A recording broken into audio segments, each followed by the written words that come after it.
টি-20 বিশ্বকাপ খেলতে বাংলাদেশ দল এখন আমেরিকাতে, আর বিশ্বকাপ দলে থাকা ক্রিকেটারদের নিয়ে ধারাবাহিকভাবে সাক্ষাৎকার প্রচার করে আসছে বিসিবি। সেই হিসেবে আজ প্রকাশিত হয়েছে সাকিব আল হাসানের বিশ্বকাপ ভাবনা নিয়ে ভিডিও। জানিয়েছে সবগুলো বিশ্বকাপ খেলার ভালো লাগার কথা। সাকিব বলছে, প্রথম বিশ্বকাপ থেকে শুরু করে এই পর্যন্ত যতগুলো টি-20 বিশ্বকাপ হলো সবগুলোতেই অংশ নিতে পেরেছি। আমার জন্য এটা গর্বের ও আনন্দের। একই সময়ে যেহেতু দেশের প্রতিনিধিত্ব করছি, অনেক ভালো লাগার একটা জায়গা আছে। সাকিবের আশা আরও একটা বিশ্বকাপ খেলার।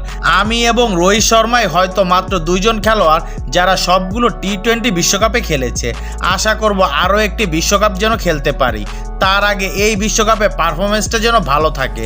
বাংলাদেশ যেন অন্যান্য যে কোনো টি-20 বিশ্বকাপের চেয়ে ভালো ফল করে আসতে পারে। যুক্তরাষ্ট্রে সাকিবের সেকেন্ড হোম, ফলে সেখানকার উইকেটে বাড়তি কোনো সুবিধা পাবে কিনা বাংলাদেশ, এই নিয়ে সাকিব বলেন, আমার সেকেন্ড হোম ঠিক আছে, তবে হোম অ্যাডভান্টেজ পাবে কিনা এটা বলা মুশকিল, কিন্তু আমার মনে হয় পাবে। ওয়েস্ট ইন্ডিজ এবং আমেরিকা এই দুটি জায়গায় আমরা এর আগে ফ্লোরিডায় যখন আমরা খেলেছি বাংলাদেশ ভালো করেছে। ওয়েস্ট ইন্ডিজে আমরা সবসময় সুবিধা পাই, কারণ পিচগুলো অনেকটা আমাদের মতোই হয়ে থাকে। তাই আমি আশা করছি দুই জায়গাতেই আমরা সুবিধা পাবো।